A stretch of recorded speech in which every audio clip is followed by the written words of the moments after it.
வணக்கம் நண்பர்களே, நான் தான் உங்கள் ரஞ்சித். முதல்ல எல்லாத்துக்குமே ரொம்ப ரொம்ப நன்றி. எனக்கு சப்போர்ட் பண்ணவங்களுக்கும் இதுக்கு முன்னாடி போட்ட வீடியோஸ் லைக் பண்ணி கமெண்ட் பண்ணவங்க எல்லாத்துக்குமே ரொம்ப ரொம்ப நன்றி. அண்ட் இன்னைக்கு 4 விஷயத்த வந்து நான் உங்களுக்கு எக்ஸ்பிளைன் பண்ண போகிறேன். அது 4 விஷயத்தையும் நீங்கள் ஸ்கிப் பண்ணாமல் ஃபுல்லாக பார்த்தீங்க அப்படின்னா உங்களுக்கு கண்டிப்பாக உங்களுக்கே ஒரு ஐடியா வரும். அதில் ஃபஸ்ட்டு விஷயம் என்னன்னு பார்த்தீங்கன்னா 2014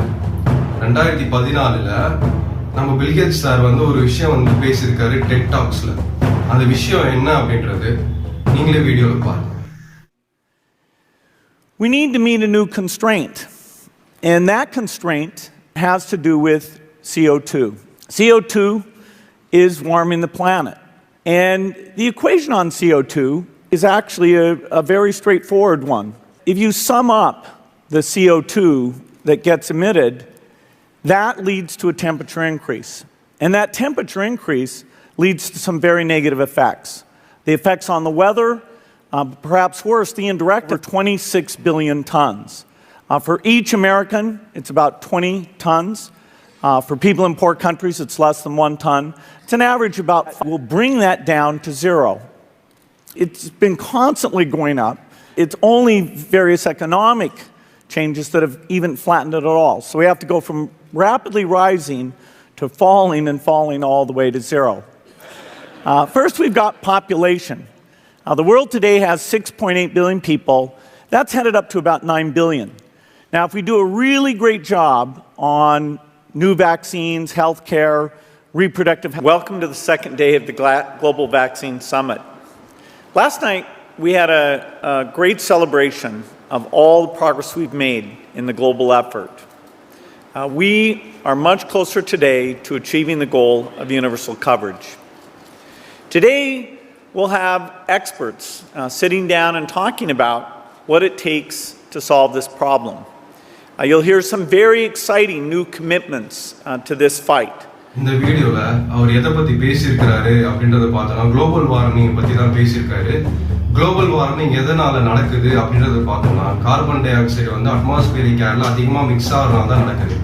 கார்பன் டை ஆக்சைடு எதனால அதிகமா மிக்ஸ் ஆகுது அப்படின்னு நம்ம பார்த்தோம்னா 100 மக்கள் இருக்காங்கன்னா 50 மரம் தான் இருக்கு. எக்ஸாம்பிளுக்கு சொல்றேன், ஒரு 100 மக்கள் இருக்காங்கன்னா 50 மரம் தான் இருக்கு. அப்படி இருக்கும்போது இந்த 100 மக்களும் வெளியிடுற கார்பன் டை ஆக்சைடு மரம் வந்து பாதி தான் வந்து அப்சர்வ் பண்ண முடியும். மீதி எல்லாமே அட்மாஸ்பியரிக் ஏர்ல தான் சுத்திட்டு இருக்கும். கார்பன் டை ஆக்சைடு அதிகமாக ஹீட் அப்சர்வ் பண்ணும். ஸோ அதனால வந்து அட்மாஸ்பியர்ல வந்து ஹீட் வந்து அதிகமா இருக்கு. ஸோ அதனால குளோபல் வார்மிங் உண்டாகுது அப்படின்னு சொல்றாரு. அதை தவிர்த்து வேற என்ன சொல்றாரு அப்படின்றத பார்த்தோம்னா பாப்புலேஷன் அதிகமாக இருக்கு, அதனால குளோபல் வார்மிங் வருது அப்படின்னு சொல்றாரு. இப்போ பாப்புலேஷன் அதிகமா இருக்கிறத நம்ம எப்படி கண்ட்ரோல் பண்ணலாம் அப்படின்ற ஒரு விஷயம் சொல்லியிருக்காரு. என்னன்னா வேக்சின் போட்டு பாப்புலேஷன் வந்து நம்ம கண்ட்ரோல் பண்ணலாம். அது எப்படி கண்ட்ரோல் ஆகும், வேக்சின் போனாலும் எப்படி கண்ட்ரோல் ஆகுன்றதை பத்தி நம்ம டீட்டெயிலாக தெரியல. ஏன்னா அதுக்கான டாக்குமெண்ட்ரி வந்தால் தான் நமக்கு தெரியும். அதை பற்றி நம்ம இன்னொரு வீடியோவில் பார்ப்போம். 2வது விஷயம் அது என்ன அப்படின்றத பார்த்தோம் அப்படின்னா இந்த உலகம் பெரிய அழிவை பார்க்கும். அந்த அழிவு பெரிய நியூக்ளியர் வெப்பனாலேயோ இல்லை வேர்ல்டு வார் போர்னாலேயோ எதுனாலேயும் கிடையாது. ஒரு வைரஸ்னால தான் உலகம் வந்து பெரிய அழிவை பார்க்கும் அப்படின்ட்டு நான் சொல்லலை. 2015 நம்ம பில்கேட்ஸ் சார் சொல்லியிருக்காரு. என்ன சொல்லியிருக்காரு அப்படின்றத நீங்களே The greatest risk of global catastrophe doesn't look like this. Instead, it looks like this. If anything kills over 10 million people in the next few decades, it's most likely to be a highly infectious virus rather than a war. Not missiles, but microbes. Now, part of the reason for this, we're not ready for the next epidemic. First is we need strong health systems in poor countries. That's where mothers can give birth safely, kids can get all their vaccines, but also where we'll see the outbreak very early on. We need a medical reserve corps, lots of people who've got the training and background who are ready to go with the expertise. And then we need to pair those medical people with the military, taking advantage of the military's ability to move fast, do logistics, and secure areas. We need to do simulations, germ games, not war games, so that we see where the holes are. The last time a germ game was done in the United States was back in 2001, and it didn't go so well. So far, the score is germs 1, people 0. Finally, we need lots of advanced R&D in areas of vaccines and diagnostics. There are some big breakthroughs, like the adeno-associated virus, that could work very, very quickly. இந்த வீடியோல அவர் சொல்லியிருக்கிற ஒரு சில விஷயமும் இப்போ கரெக்டாக நடந்துட்டு இருக்க நிறைய விஷயமும் மேட்ச் ஆகும். அவர் சொல்லியிருக்க முதல் விஷயம் என்னன்னு பார்த்தீங்க அப்படின்னா, இந்த உலகத்துல பேரழிவு ஏற்படும். அது வந்து நியூக்ளியர் வெப்பனால இருக்காது, பெரிய வார்னால இருக்காது, ஒரு வைரஸ்னால இருக்கும் அப்படின்றத அவர் சொல்லியிருக்காரு. இதுக்கு முன்னாடி எபோலா அப்படின்ற ஒரு வைரஸ் ஒன்று வந்தது. அதனால பல லட்சம் மக்கள் இறந்தாங்க. அதே மாதிரி இப்போ வர வைரஸ்னாலையும் பல லட்சம் மக்கள் இறப்பாங்க.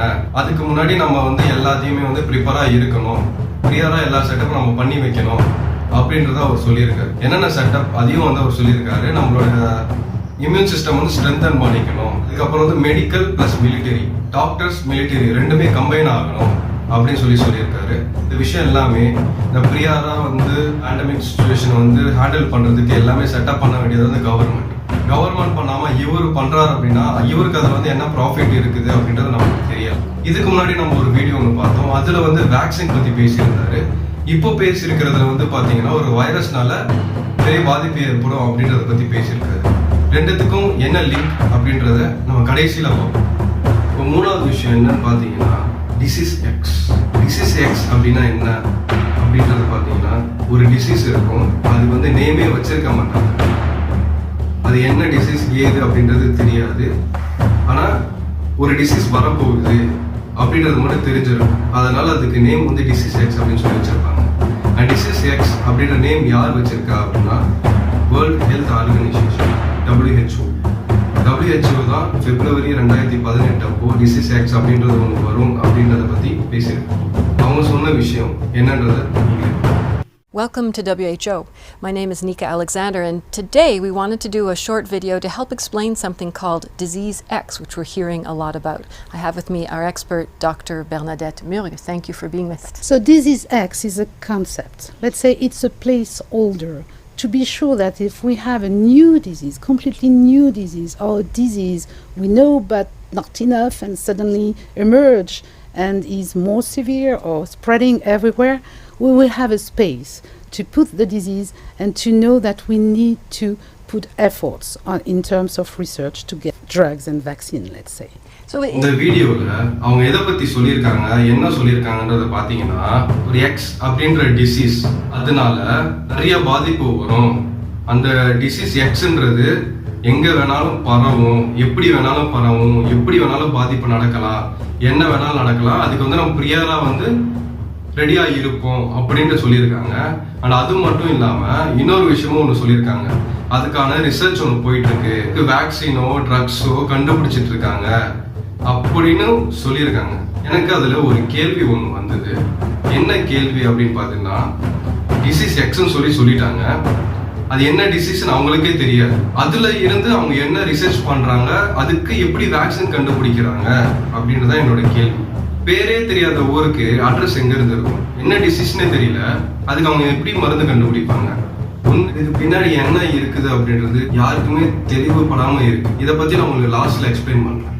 நாலாவது விஷயம் என்ன அப்படின்றத பாத்தீங்கன்னா 2019 வருஷம் அக்டோபர் 18 ஈவெண்ட் 201 அப்படின்ற ஒரு ஈவெண்ட் வந்து நடந்துச்சு. அதுல யார் யாரெல்லாம் பங்கேற்றுக்கிட்டாங்க அப்படின்னு பாத்தீங்கன்னா உலக அளவுல பெரிய தலைங்க நம்ம சொல்லுவோம். நம்ம ஊர்ல இடத்துல பெரிய தலைங்க மீட்டிங் வைக்கிறது அந்த மாதிரி இருக்கும். இந்த மாதிரி வேர்ல்ட் லெவல்ல பெரிய தலைங்க யார் யாரோ அவங்கள மட்டும் வச்சு ஒரு ட்ரில் ஒன்று கண்டக்ட் பண்ணாங்க. அந்த ட்ரில்ல வந்து என்னென்ன அஜெண்டா இருந்துச்சு அப்படின்னு பாத்தீங்கன்னா, இப்போ நடக்குது இல்லையா கொரோனா வைரஸ் பேண்டமிக் சிச்சுவேஷன், இந்த சிச்சுவேஷன் வந்து எப்படி எப்படிலாம் ஹேண்டில் பண்ணலாம், இந்த டாக்டர்ஸ் போலீஸ் அவங்களெல்லாம் வச்சு எப்படி நம்ம ஹேண்டில் பண்ணலாம் அப்படின்ற விஷயத்துக்கான ட்ரைனிங் தான் அந்த ஈவெண்ட் 201 அப்படின்ற ஈவெண்ட். இந்த 4 விஷயத்தை நீங்க ஃபுல்லா பார்த்துருந்தீங்க அப்படின்னா உங்களுக்கே ஒரு ஐடியா ஒன்று வந்திருக்கும். அந்த ஐடியா என்னன்னா, இது உண்மையிலேயே இயற்கையா வந்ததா இல்ல செயற்கையா வந்ததா அப்படின்றதுக்கான க்ளூ வந்து உங்களுக்கு இதுலயே கிடைச்சிருக்கும். இதுதான் உங்களுக்கு ஃபர்ஸ்ட் வீடியோல நான் சொல்லியிருந்தேன். இந்த வைரஸ் இயற்கையா பரப்பப்பட்டதா இல்ல செயற்கையா பரப்பப்பட்டதா அப்படின்றத நான் உங்களுக்கு ஃபர்ஸ்ட் வீடியோல நான் சொல்லியிருக்கேன். அதுக்கும் இதுக்கும் நீங்க லிங்க் பண்ணி பார்த்தீங்கன்னாலே உங்களுக்கு புரியும், இயற்கையா செயற்கையா. சரி, இப்போ இதுக்கு வேக்சின் இருக்கா இல்லையா, என்னதான் தீர்வு அப்படின்ட்டு பார்த்தீங்கன்னா வேக்சின் இருக்கு. நிறைய பேர் கொரோனா வைரஸ்க்கு வேக்சின் கண்டுபிடிங்க கண்டுபிடிங்கன்னு சொல்லி நிறைய பேர் சொல்லிட்டு இருக்காங்க, கேட்டுட்டு இருக்காங்க. ஆனா உண்மை என்ன அப்படின்னா, கொரோனா வைரஸ்க்காக வேக்சின் கண்டுபிடிக்கப்படல. வேக்சின்காக மட்டும்தான் கொரோனா வைரஸ் அப்படின்ற ஒரு கிருமி பரப்பப்பட்டது. அதை பரப்பி மக்கள் மனசுல பயத்தை உண்டாக்கிட்டு நம்ம வாயில இருந்தே வேக்சின் ஒன்று கண்டுபிடிங்க அப்படின்னு சொல்லி கேட்க வச்சாங்க. இதுக்கு எல்லாத்துக்கும் பின்னாடி ஒரு கூட்டம் இருக்கு. யாரு என்னன்றதுலாம் நமக்கு தெரியாது. இப்போ இதுல இருந்து நம்ம தப்பிக்க முடியுமா அப்படின்னு கேட்டா 100% தப்பிக்கவே முடியாது. கண்டிப்பா நம்ம அந்த வேக்சின் போட்டு தான் ஆகணும். இது எல்லாருக்கும் தெளிவா புரிஞ்சிருக்கும். இந்த வீடியோ கண்டிப்பா ஃபுல்லா பாத்தீங்க அப்படின்னா ஓரளவுக்கு உங்களுக்கு தெளிவுபட்டிருக்கும். இதுல அடுத்த வீடியோ பாத்தீங்க அப்படின்னா இன்னும் தெளிவா உங்களுக்கு புரியும்.